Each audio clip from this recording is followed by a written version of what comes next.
Hello students, इस video में हम जानेंगे। देखिए चैप्टर 3 चल रहा है दिल्ली सल्तनत मंगोल थ्रेट। दिल्ली सल्तनत पर मंगोलों का अटैक कैसे हुआ। With the rise of Genghis Khan 1260 में जेंगिस खान की उदय के साथ the Mongol dynasty came to being. तो मंगोल डायनेस्टी सामने आई। The Mongols became the dominant military power in the world. तो वर्ल्ड में मंगोल एक इम्पॉर्टेंट मिलिट्री पावर बन गए थे। They established a large empire. इन्होंने बहुत बड़ा एम्पायर स्थापित किया जिसमें शामिल थे, देखिए, most of Asia and eastern Europe शामिल थे।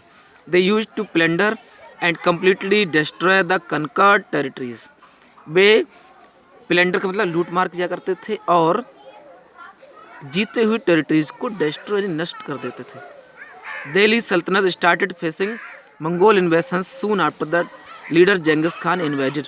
तो जेंगिस खान जो लीडर था मंगोल का, उसके आक्रमण के बाद दिल्ली सल्तनत ने इन अटैक्स का सामना शुरू किया। ट्रांजैक्सोनिया इन 2019।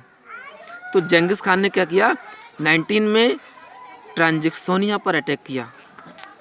देखिए ट्रांजैक्सोनिया क्या है, a land beyond the Oxus river, एक जमीन जो ऑक्सस रिवर के उस पार की थी। It is an ancient name use to describe a part of central Asia. तो एक सेंट्रल एशिया को डिस्क्राइब करने का एक पुराना नेम था। फॉर ओवर 100 ईयर्स, लगभग 100 सालों तक the Mongol repeatedly attacked the Delhi सल्तनत। तो मंगोल बारी बारी से दिल्ली सल्तनत पर अटैक करते रहे। Their attacks increase during the reign of 2 sultans. तो उनके अटैक्स दिल्ली के 2 सुल्तानों के समय में ज़्यादा हुए। नेम थे अलाउद्दीन खिलजी और Mohammad Tughlaq. 2 sultans took several initiatives effectively Mongol challenge का सामना करने के लिए दोनों सुल्तानों ने इनिशिएटिव्स इफेक्टिव और प्रभावपूर्ण जवाब दिया। आगे क्या देखते हैं, Alauddin Khilji's response to Mongol attack. Mongol attack का खिलजी ने क्या रिस्पॉन्स दिया। Jalaluddin Khilji the predecessor of Alauddin Khilji. Jalaluddin Khilji जो अलाउद्दीन खिलजी का प्रीडेसेसर था, यानी उसके बाद आने वाला शासक, was not courageous enough to face the Mongol battle. Mongol battle को सामना करने के लिए वो ज़्यादा साहसी नहीं था। He accepted their humiliating demands. उसने उनकी डिमांड को, यानी कि जो नुकसानदायक और हिला देने वाली डिमांड थी, उसको स्वीकार किया। But Alauddin Khilji refuse to go down before मंगोलों के सामने अलाउद्दीन खिलजी ने झुकने से रिफ्यूज किया। He took the following measures to face Mongol attack. तो मंगोल अटैक को सामना करने के लिए उसने क्या क्या तरीके अपनाए थे। Alauddin raised the large standing army. तो फर्स्ट पॉइंट है, अलाउद्दीन ने बहुत बड़ी आर्मी तैयार कर रखी थी मंगोल अटैक को सामना करने के लिए। ठीक है, ठीक, सोल्जर्स को तैयार करना है, आगे इन पॉइंट में दिया गया है। या कुछ मेन पॉइंट की बात करेंगे। He started branding horses. तो हॉर्सेस पर दाग लगाने की सिस्टम भी उसने शुरू किया, जिससे कि पहचाना जा सके कि कौन सा हॉर्स हमारा है, कौन सा उसका। तो अपने हॉर्सेस की पहचान बनाई गई।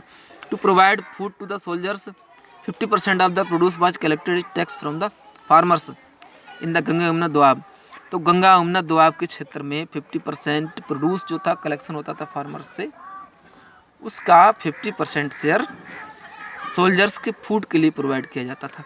Alauddin paid cash salary instead of इक्तास टू हिज सोल्जर्स। अलाउद्दीन इक्ता की जगह अपने सोल्जर्स को सैलरी कैश में प्रोवाइड कराता था। The soldiers bought their necessities by paying cash. There was the possibility of the merchant charging exorbitant prices from them. तो वो सोल्जर्स जब कैश में परचेज करते थे अपनी ज़रूरत की चीज़ें, तो मर्चेंट उनसे एक्स्ट्रा पैसे भी लिया करते थे। इसको रोकने के लिए क्या किया उसने, huge profits. Alauddin regulated the price of goods in Delhi. तो दिल्ली में ज़रूरी चीज़ों की प्राइस फिक्स कर दिए गए, उससे ज़्यादा प्राइस पर कोई भी ट्रेडर गुड्स सेल नहीं कर सकता था। तो ये सब मेजर्स थे। तो इन सबसे क्या हुआ, Alauddin measures ensured cheap prices and efficient supplies to of goods for the soldiers. तो सोल्जर्स के लिए सस्ते रेट पर और पर्याप्त सप्लाईज को प्रोवाइड कराना एक अलाउद्दीन के वजह से हुआ। तो यानी कि प्राइस फिक्स हो जाने से सोल्जर्स के लिए सभी चीज़ें पर्याप्त मिलती थी और कम रेट पर मिलती थी। This encourage the soldiers to put in their best in the battle against the Mongols. तो इससे क्या हुआ, मंगोल के खिलाफ लड़ाई लड़ने में सोल्जर्स को और इनकरेजमेंट मिला। ठीक है, this was a great achievement for Alauddin because, तो ये अलाउद्दीन के लिए बहुत बड़ा अचीवमेंट था और उसने अपनी आर्मी को और स्ट्रॉन्ग बनाया। और क्या किया आगे देखिए, at the time were conquering and destroying lands elsewhere, तो जीतने का काम करना और कहीं ना कहीं उसने मंगोल्स को हराया।